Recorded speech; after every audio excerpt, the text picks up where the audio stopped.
I just think it's the most interesting thing there is. A good song can be touching, very illuminating, very powerful little gem story. I'm Jim Terr. I'm a songwriter, and I want to share with you in this series called Song and Story Weekly, which is actually going to be 4 times a week, the joy of songwriting. You know, I'm not sure many people think about it, but except songwriters, but we listen to songs all day, every day. We appreciate it. We're touched by them at best. And we don't think much about how they're written, or we don't think about writing them.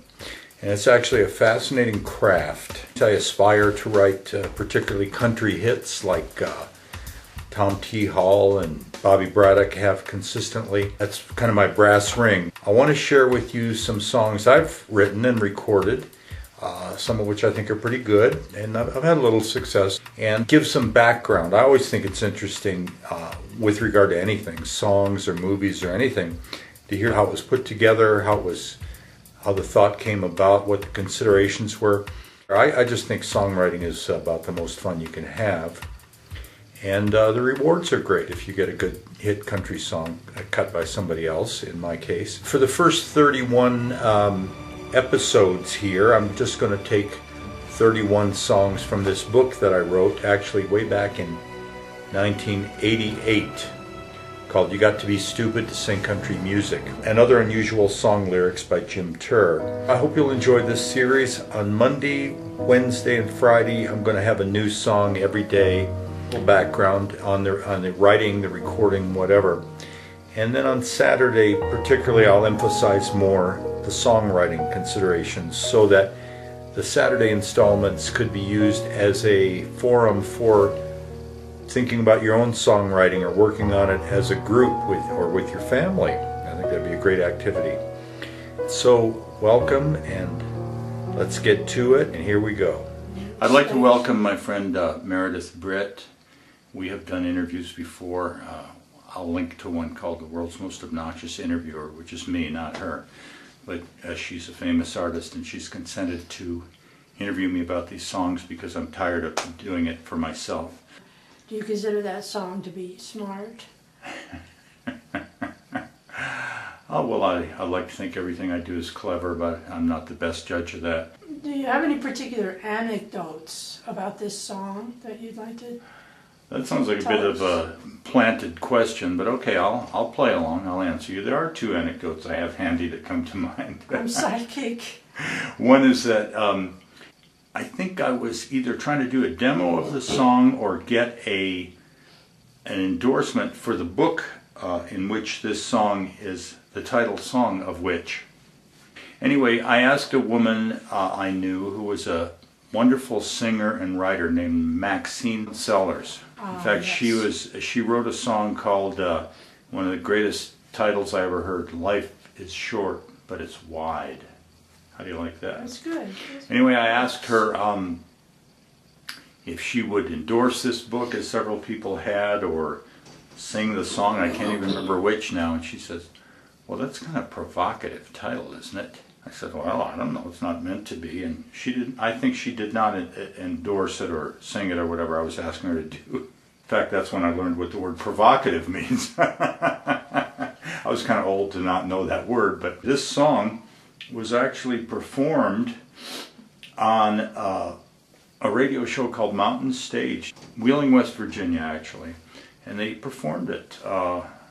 A good version of it. I think it was a duet version, as it needs to be. Okay. So how could she ever say that writing country music is stupid when she didn't really believe that? Well, she, as pointed out in the song, and I don't want to give everything away, it was a test. Things do work out in the end.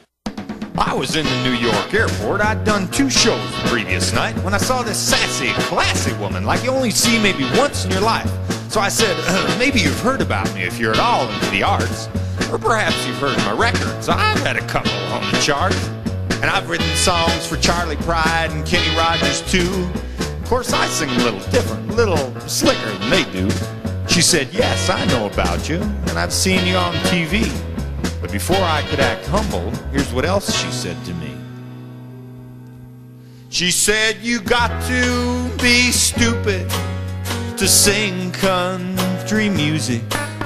that singing and twanging is banging my ears. Old Whalen and old Willie to me just sound silly, and Dolly and Dottie just bore me to tears. I said, hold on now, just a minute. You cannot mean what you say. You're talking about our original native music. Why, I read that just the other day.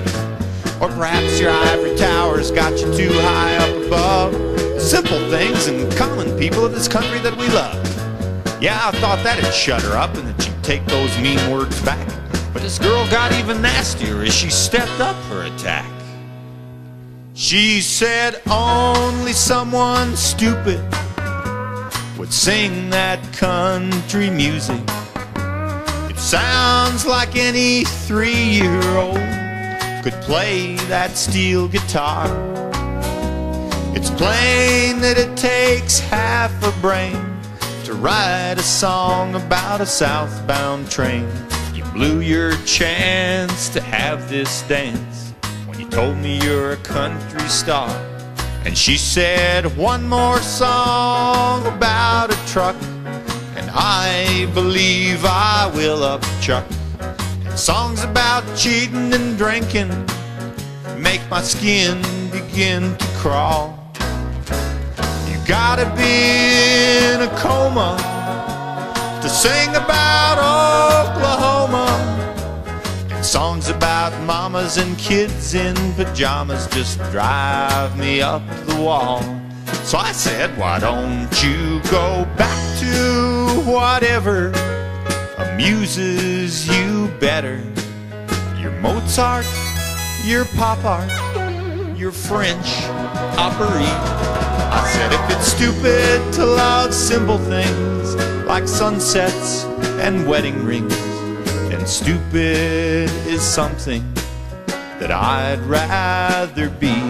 And then to my surprise, she said, I love how you say that.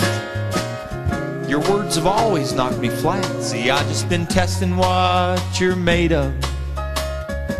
What kind of a man? I love what you love. Why don't you sing low and I'll sing above?